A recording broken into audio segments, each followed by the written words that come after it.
na paniwalaan.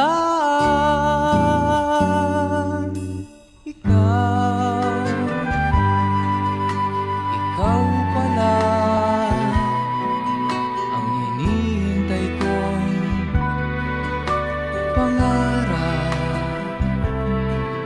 Ngayong kapiling ka at tayo'y isa, hindi ko hahayaan na sa atin ay may